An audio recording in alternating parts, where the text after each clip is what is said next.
Apa kabar siang ini? Alhamdulillah. Baik semua ya? Ya. Kembali lagi ya, kita sekarang ini dalam pelajaran bahasa Indonesia. Sebelum kita lanjutkan pelajaran, kita ke absensi dulu. Adakah yang tidak masuk hari ini? Ada.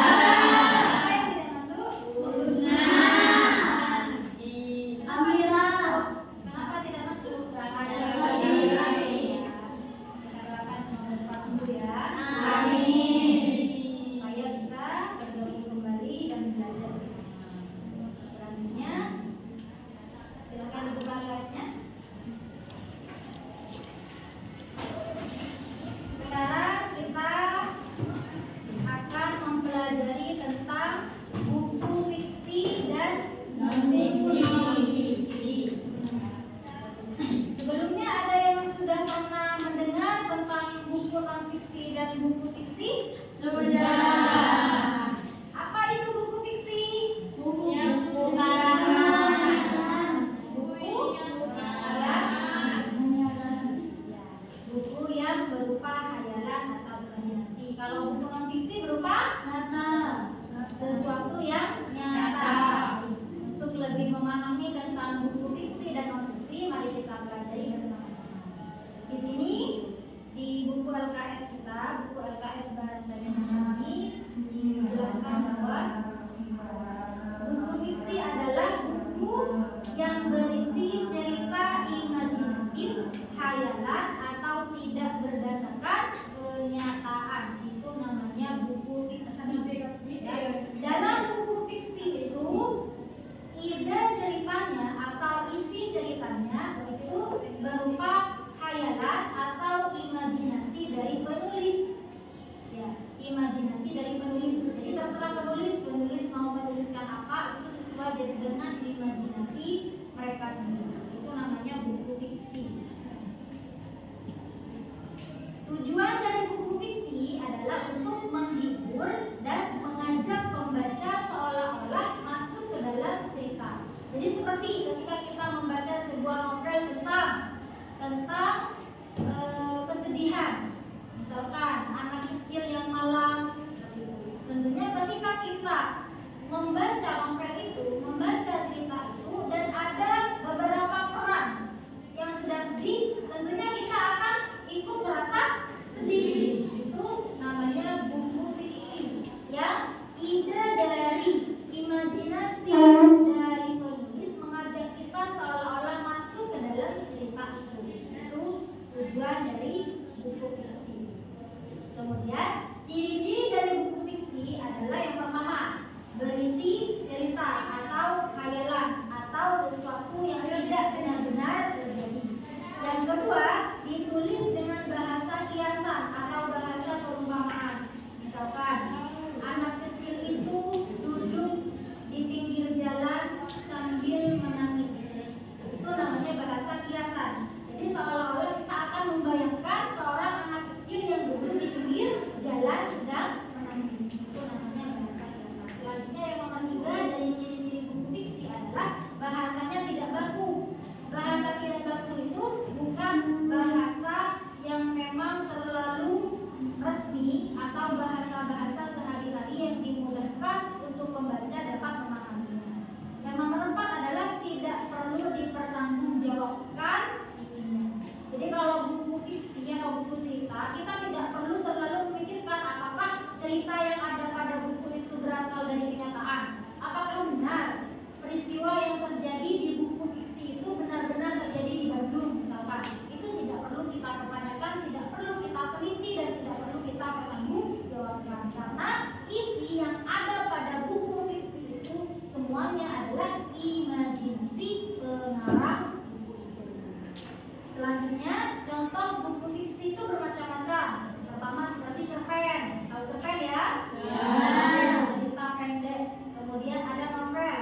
Buku-buku novel yang tebal, ya, seperti misalkan Laskar Pelangi, ada novelnya. Nah, jadi novel-novel tentang kesedihan, tentang romantisme, semuanya itu termasuk dalam fiksi. Selanjutnya ada komik. Tahu komik ya? Tahu. Komik. Komik itu biasanya buku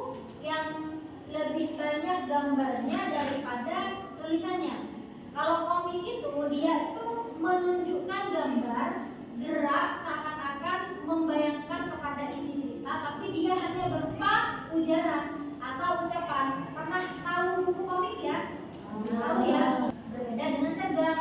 Kalau cergam seperti yang kita pelajari kemarin ya, ada buku, ada ceritanya, ada gambarnya. Itu namanya cerita bergambar. Jadi cerpen, novel, komik, dan cerita bergambar itu semuanya termasuk dalam buku fiksi. Paham ya tentang buku fiksi? Paham. Tapi sepertinya kok kayaknya sudah mulai lemas, sudah mulai ngantuk ya. Gimana kalau kita SGD dulu? Mau? Mau. Sekarang berdiri dulu. Kita mulai ya, fokus ya. Nah, 1, 2, 3. Semangat 1. Semangat 2. Semangat 3.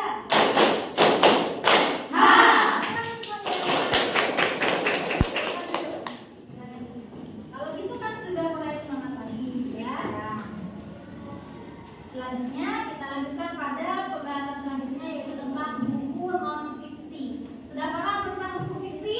Sudah. Di buku fiksi pada intinya adalah imajinasi pengarang.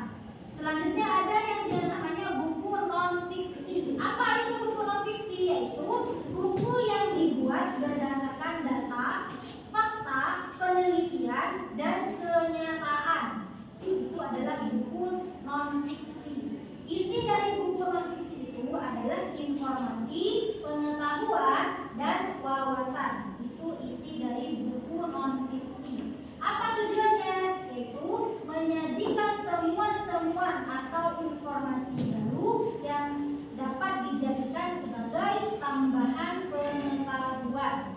Seperti di perpus ya. Di sini kan ada perpus. Sudah sering baca buku di perpus?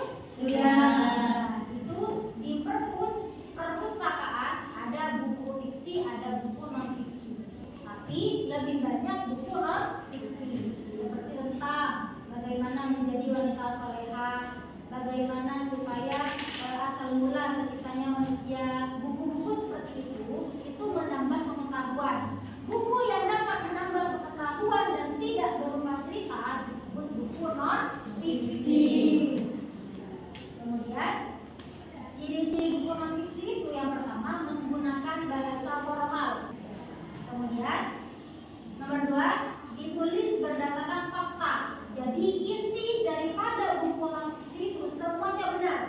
Kebenarannya memang sudah diteliti dan sudah ada sumbernya masing-masing. Tidak boleh sembarangan meletakkan informasi di dalam buku non fiksi.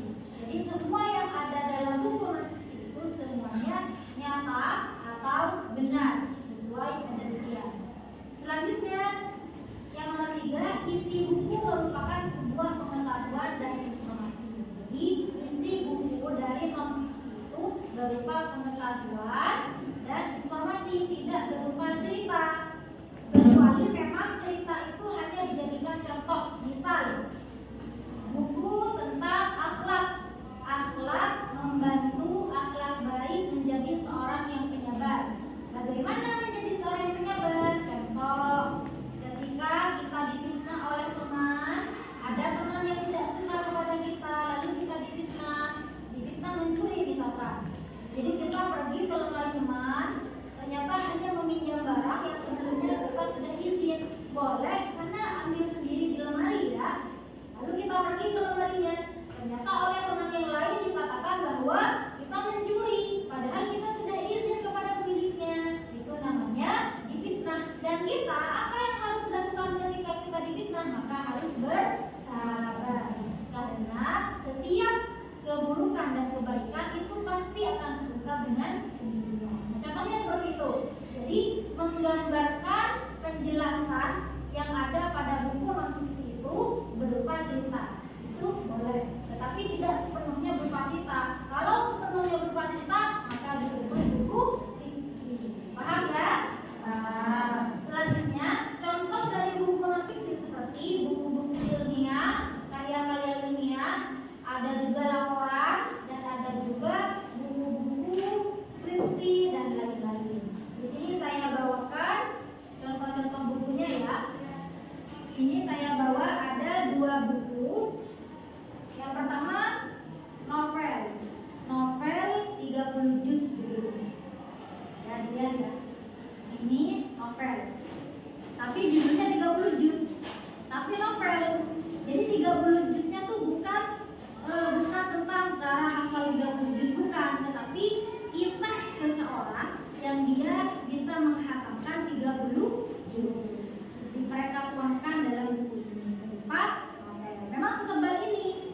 Kalau novel memang tebal karena apa? Karena ceritanya banyak sekali. Kalau cerpen itu tipis, hanya satu bab, namanya cerpen. Tetapi kalau novel, dalam satu buku ini hanya menceritakan satu tokoh saja, itu tentang 30 juz. Gitu ya. Selanjutnya ada buku non fiksi. Di sini saya bawa, ini kebetulan saya punya sendiri. Ada yang pertama, tahajud di siang hari, duhur di malam hari. Yang kedua, ada tips dan trik mudah melejitkan daya ingat anak. Ini namanya buku non fiksi. Kenapa disebut buku non fiksi? Karena pada buku ini tidak berupa cerita, melainkan informasi atau pengetahuan. Ya, pengetahuan tentang yang pertama di buku ini tentang melejitkan atau meningkatkan daya ingat anak itu bagaimana. Itu ada di buku ini. Sudah dijelaskan semua cara-caranya. Namanya buku non fiksi. Paham ya? Paham semua? Paham. Baik, sebelum kita tutup pelajaran, apakah ada yang mau bertanya? Baik, silakan. Ya, apa? Apakah buku LKS yang kita pelajari ini termasuk buku non fiksi? Nah, bagus sekali. Buku LKS yang kita pelajari banyak sekali ya buku LKS kita ya. Buku LKS yang kita pelajari ini apakah disebut buku non fiksi? Ya. Buku fiksi atau non fiksi? Non fiksi. Non fiksi, bagus sekali. Kenapa? Karena semua isi dari buku ini adalah berupa ilmu pengetahuan dan informasi yang sudah dirangkum menjadi satu. Biasanya dalam akhir buku ini ada daftar pustaka atau ada penulisan kapan buku ini ditulis atau sumber-sumbernya itu sudah ada. Maka dari itu untuk buku non fiksi atau buku LKS ini disebut buku non fiksi karena memang isi dari buku LKS ini adalah berupa ilmu pengetahuan dan informasi yang bermanfaat. Maka buku LKS kita ini disebut buku non fiksi. Sudah ya? Sudah paham semua? Sudah. Jadi kesimpulan dari pembahasan kita kali ini, kita sudah dapat memahami perbedaan antara buku fiksi dan non fiksi. Intinya adalah kalau buku fiksi berupa cerita dan imajinasi atau sesuatu yang tidak benar-benar terjadi, kalau buku non fiksi berupa ilmu pengetahuan, informasi atau sebuah penelitian. Itu non fiksi. Sudah ya? Sudah paham semua ya? Sudah. Baik, sampai jumpa minggu depan. Minggu depan kita akan belajar tentang cara merangkum sebuah buku. Itu pelajaran kita minggu